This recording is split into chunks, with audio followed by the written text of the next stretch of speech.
के जाने के बाद पीहू बहुत अकेली हो गई थी। वो तो भला हो चाचा चाची का, जिन्होंने उसे संभाल लिया। उनके अपने बच्चे नहीं थे, इसलिए वो दोनों अपना सारा प्यार पीहू पर न्योछावर करते थे। वे उसका बहुत ख्याल रखते थे ताकि वो अपने माँ पापा को ज्यादा याद न करे। पर फिर भी पीहू 2 साल पहले हुए हादसे को भूल नहीं पा रही थी।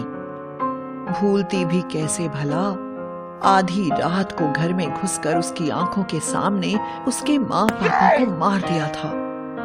5 साल की उस मासूम बच्ची के दिमाग पर इस हादसे का ऐसा असर हुआ था कि उसने चुप्पी साध ली। एक दिन चाचा जी शाम में घर आए तो देखा पीहू खिड़की पर बैठी है। पीहू बिटिया, गांव में मेला लगा है, बहुत सारे झूले भी आए हैं, तू झूले पर बैठेगी? पीहू की तरफ से कोई जवाब नहीं मिला। उन्होंने बड़े प्यार से उसके सिर पर हाथ फेरते हुए बोला, बेटा कुछ तो बोलना, कब तक ऐसे चुप रहेगी? आज वो विमला दीदी आई थी, इसको देखकर वो भी परेशान थी। उन्होंने बताया कि गांव में कोई बहुत बड़े साधु बाबा आए हुए हैं, उनके पास हर बीमारी का मर्ज है। मेरी मानो तो एक बार पीहू को वहां ले चलो। अरे भाग्यवान, पहले भी तो 2-3 जगह दिखाया है, कहाँ कोई फर्क पड़ा? तो एक कोशिश और करके देखते हैं ना, शायद कुछ फायदा हो जाए। मुझसे पीहू की यह हालत देखी नहीं जाती। हाँ अच्छा बाबा, तुम तारीख और वक्त बता देना, मैं मालिक से छुट्टी मांग लूंगा। एक नियत दिन वो लोग बाबा के पास पहुंच गए। वहां उन्होंने देखा कि बाबा के सामने एक माँ बेटे बैठे हैं, जिनसे बाबा कह रहे हैं, तुम्हारे बेटे की नौकरी पश्चिम दिशा में उसका इंतजार कर रही है, इसे तुम कल ही वहां भेजो। ये लो, इस नींबू को अपनी जेब में रख कर जाना। वे दोनों उठकर जब जाने लगे तब बाबा के सेवक ने उनसे चढ़ावा चढ़ाने को कहा। उन लोगों ने अपनी मजबूरी बताकर जब चढ़ावा चढ़ाने से इनकार किया तो सेवक ने उस औरत के कान में कुछ कहा, जिसके बाद उस औरत ने अपने कान के सोने की बालियां खोलकर चढ़ा दी। ये सब देखकर चाचा चाची अचरज में पड़ गए। थोड़ी देर इंतजार करने के बाद पीहू का नंबर आया। वो लोग उसे लेकर बाबा के पास गए। बाबा जी को देखकर पीहू ने अचानक अपने चाचा का हाथ पकड़ लिया और डर कर उनके पीछे छुपने लगी। क्या हुआ पीहू, तुम छुप क्यों रही हो? मुझे इससे डर लग रहा है, इसने ही मारा था माँ पापा को। कभी ना बोलने वाली बच्ची के मुंह से ऐसी बात सुनकर उसके चाचा चाची समझ नहीं पा रहे थे कि वो खुश हो या परेशान। मैं सच कह रही हूँ, यही है वो, इसी ने मारा है मेरे पापा मम्मी को। चुप हो जा पीहू, ऐसी बातें नहीं करते, ये तो बड़े विद्वान हैं, ये ऐसा कुछ नहीं कर सकते, ऊपर से इनके तो हाथ भी नहीं है। चाचा, मैंने अपनी आंखों से देखा है, यही है वो। हाँ बेटा, यही है वो जिनकी वजह से तुम्हारी आवाज वापस आई।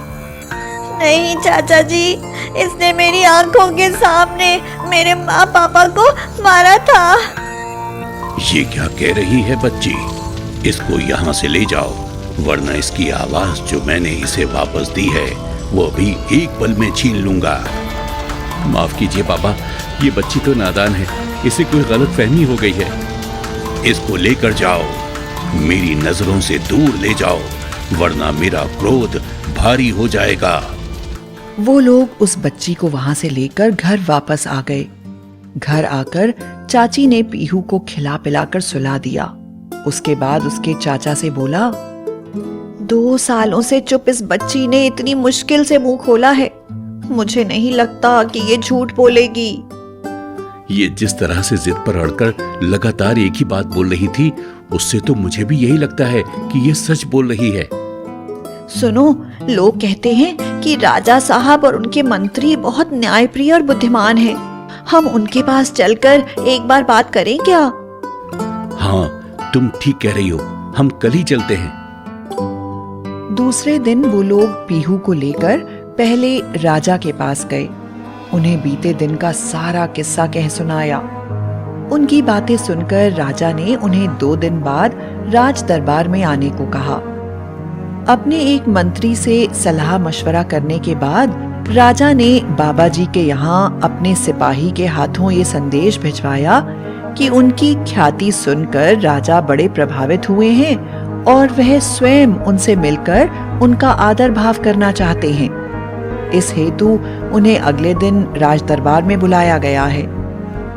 यह सुनकर बाबा ने कहा, मैं इतना विख्यात हूँ ये तो मुझे पता ही नहीं था। अब राज दरबार से न्योता आया है तो जाना तो पड़ेगा।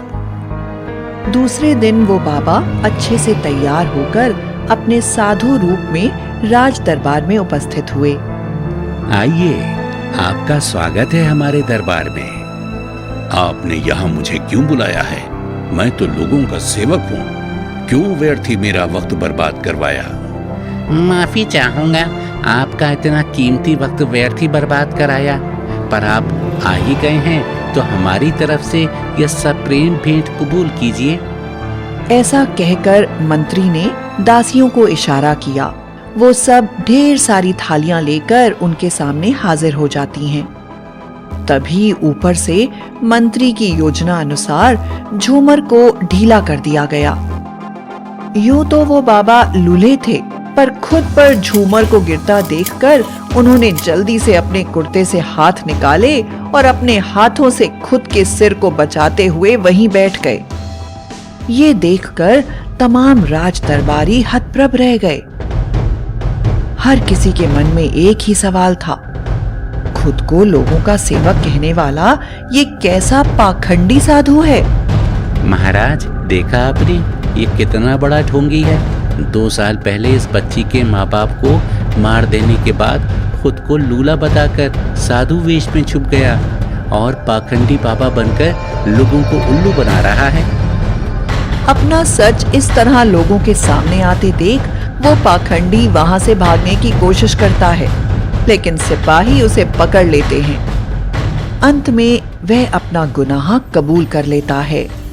मंत्री, आज एक बार फिर तुम्हारी चतुर बुद्धि के कारण एक मुजरिम पकड़ा गया, पर आज इसका श्रेय मैं तुम्हें नहीं बल्कि इस बहादुर बच्ची को दूंगा। जी महाराज। बच्ची के चाचा चाची होकर भी आप माँ बाप की तरह उसे पाल रहे हैं। मेरे राज्य में आप जैसे महान लोग रहते हैं, ये जानकर मुझे बहुत खुशी हुई। आप इस बच्ची की बहादुरी के इनाम के तौर पर ये तोहफा स्वीकार कीजिए। इसके लालन पालन में कोई दिक्कत नहीं होनी चाहिए। कहकर राजा ने वो सारे हीरे जवाहरात जो उस पाखंडी बाबा को दिखाए थे, वो सब उस बच्ची को दे दिए। पीहू अपने माँ बाप के हत्यारे को सजा दिलवाकर बहुत खुश थी।